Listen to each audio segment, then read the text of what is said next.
Hello guys, in this lecture we are going to see the power and energy and some terms related to the resistance. Let's start with the power and energy. What is the power and what is the energy? Simply saying that the energy is nothing but the capacity for doing the work. That is, energy is nothing but stored work. Energy may exist in many forms such as mechanical, chemical, electrical, and so on. Power Power is the rate of change of energy, and it is denoted by either capital P or small p.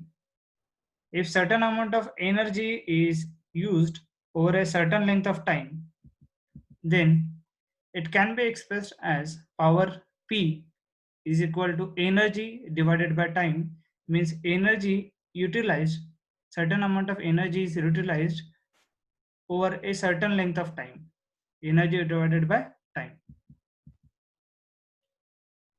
Energy is always measured in joule in SI units, and power is measured in watt, obviously time in second. By definition, 1 watt is the amount of power generated when 1 joule of energy is consumed in 1 second. Just I am repeating that. As per the definition, 1 watt is the amount of power generated when 1 joule of energy is consumed in 1 second. Thus, the number of joules consumed in 1 second is always equal to the number of watts. Amounts of power less than 1 watt are usually expressed in fraction of watts in field of electronics, which are milliwatt and microwatt. In the electrical field, kilowatts and megawatts are common units. Radio and television stations also use large amount of power to transmit the signals.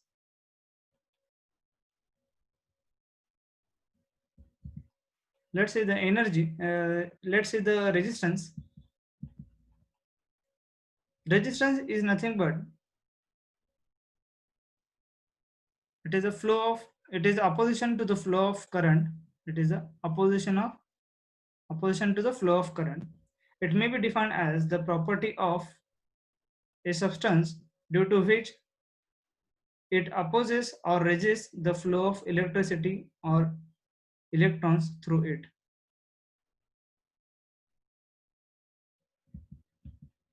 Metals, acids, and salt solutions are good conductors of electricity.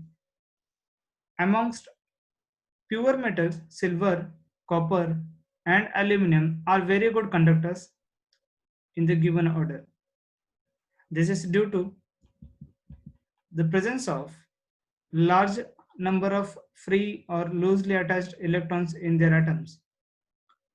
These vagrant electrons assume a directed motion on the application of an electric potential difference. These electrons, while flowing, pass through the molecules or atoms of conductor that collide and other atoms and electrons, thereby producing the heat. Those substances which offer relatively greater difficulty or hindrance to the passage of these electrons are said to be relatively poor conductors of electricity, like bakelite, mica, glass, rubber, PVC, that is polyvinyl chloride, and dry wood, etc. Amongst good insulators can be included fiber substances such as paper and cotton when dry, mineral oil free from acids and water, ceramics like hard porcelain, and asbestos and many other plastics besides PVC. It is helpful to remember that the electric friction is similar to the friction in mechanics. Just I am repeating the definition of resistance for the overview of this point, as resistance is nothing but the opposition to the flow of current. It is nothing but the property of the substances. Copper, aluminum, silver, and pure metals are the good conductors. Good conductors means resistance is very less, and ceramics like hard porcelain, asbestos, and PVC material, dry wood, these are good insulators. It means resistance is very high, and this term resistance is similar to the friction in mechanics. Let's say the unit of resistance. The term resistance is defined by a scientist, George Simon Ohm. That's why the unit of the resistance is on the name of that scientist, that is Ohm. The practical unit of resistance is Ohm. A conductor is said to have a resistance of 1 ohm if it permits 1 ampere current to flow through it when 1 volt is impressed across its terminals. For insulators whose resistances are very high and much bigger unit is used. As this table shows, prefixes for defining the high value of resistance. It means, for example, mega prefix is mega, so it is can be read as mega ohm. It means the value of 10 raised to 6 ohm. Kilo, that is kilo ohm, 10 raised to 3 ohm. Centi, that is a 100. Milli, which is milli and micro, these both are of small in it is for small value of the resistance, small units, that is milli ohm 10 raised to minus 3, micro ohm 10 raised to minus 6.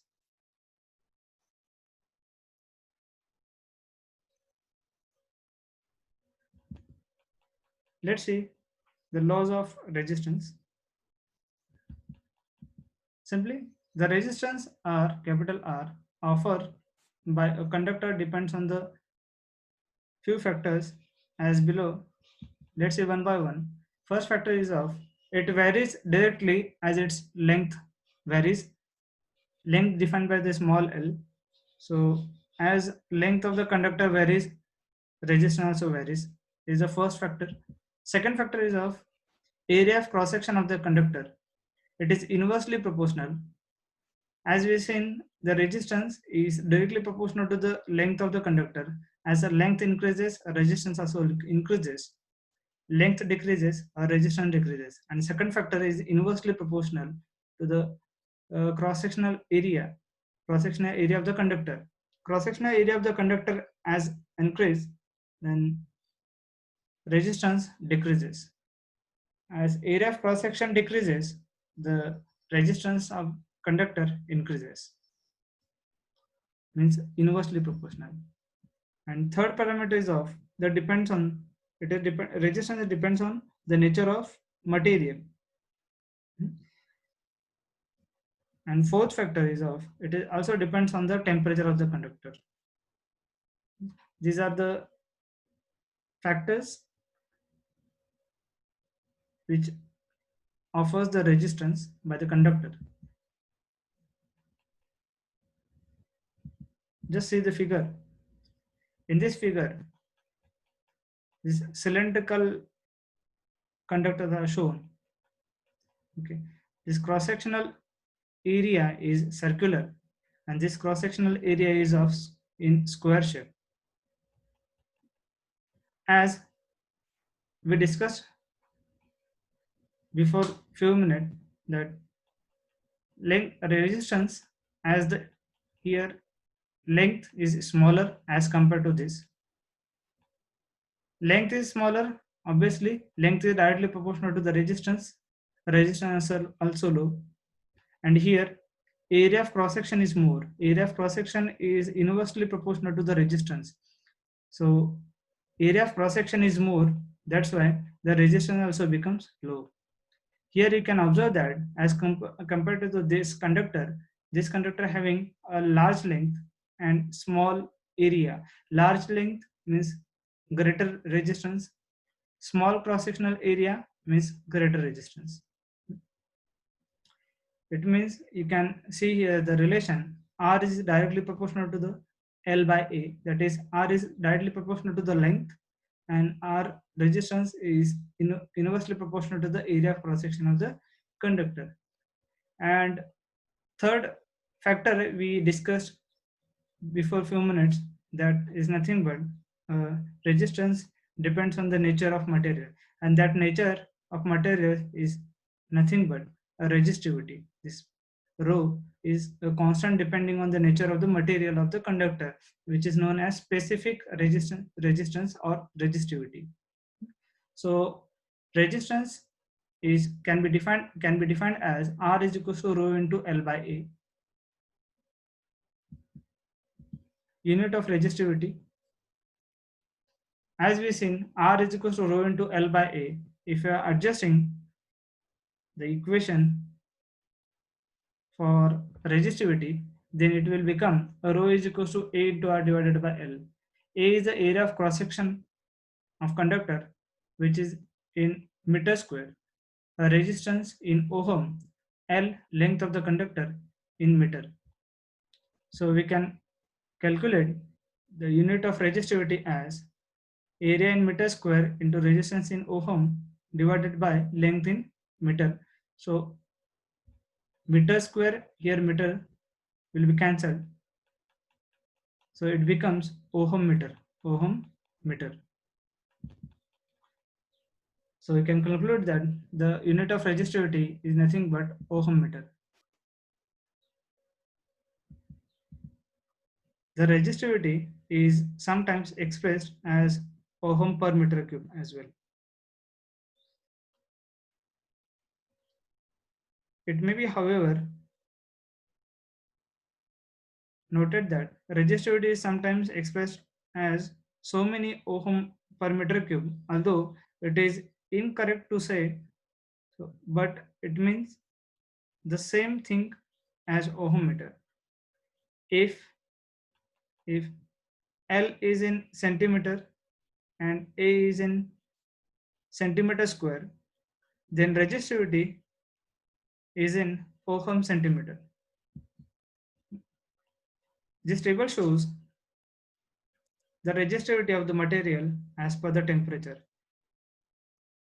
As per the temperature means, as we discussed in the last point, as resistance depends on the temperature. So as the temperature increases or decreases, the resistivity of the material also affected. So here showing this table showing a material with their resistivity at 20 degrees Celsius and temperature coefficient at 20 degrees Celsius. We'll go through some material. Aluminum having a resistivity of 2.8 and temperature coefficient of 40.3. Brass is having 6 to 8 ohm meter resistivity and the temperature coefficient is of 20. It is these values are in the multiple of 10 raised to minus 4 and this value is in multiple of 10 raised to minus 8. So you can you have to read as brass is of 6 to 8 into 10 raised to minus 8 and temperature coefficient is of 20 into 10 raised to minus 4. For the carbon, it is of 3000 to 7000 into 10 raised to minus 8 resistivity and temperature coefficient is of minus 5 into 10 raised to minus 4. Especially we will see the copper. In generally, we are utilizing a copper material. So copper material having a resistivity of 1.72 into 10 raised to minus 8, and temperature coefficient is of 39.3 into 10 raised to minus 4. Whatever looking here materials up to this line, it is of good conductors. And below that, the amber, bakelite, glass, mica, rubber, shellac, sulfur, these are the bad conductors. Okay, so if you are comparing the resistivity with the above materials, then you will get the below material having a very high value of resistivity. Let's see one example to understand the concepts clearly. Just I'm going to read a question. A coil consists of 2000 tons of copper and wire having a cross-sectional area of 0.8 mm square. The mean length per ton is 80 centimeter and resistivity of copper is 0.02 micro ohm meter. Find the resistance of the coil. It is simply we have to go through the formula, that is R is equals to rho into L by A. So first of all, we have to know the length of conductor. In this example, we have the length of coil, but it is of 80 centimeter. This length is for 1 ton, and it which is in centimeter. First of all, convert this 80 centimeter into the meter. By converting it, you will get 80 centimeter by converting into the meter as 0.8 meter, and this is for 1 ton, and total we have 2000 ton. So you will get total length 0.8 into 2000, that is 1600 meter. We have the length, and here cross sectional area is given, that is 0.8 mm square, and resistivity also given 0.02 micro ohm meter. So we can calculate the resistance directly with the help of the formula R is equals to rho into L by A. Before that, we have to convert the area of cross section, that is 0.8 mm square, which should be converted into the meter square. So 0.8 into 10 raised to minus 6 meter square. By utilizing this formula, R is equals to rho into L by A, and by putting the value of L, A, and given resistivity, that is 0.02 micro ohm meter, you will get that the total resistance of 40 ohm. By putting the value of resistivity, length of conductor, and area of cross section of the conductor. Thank you very much.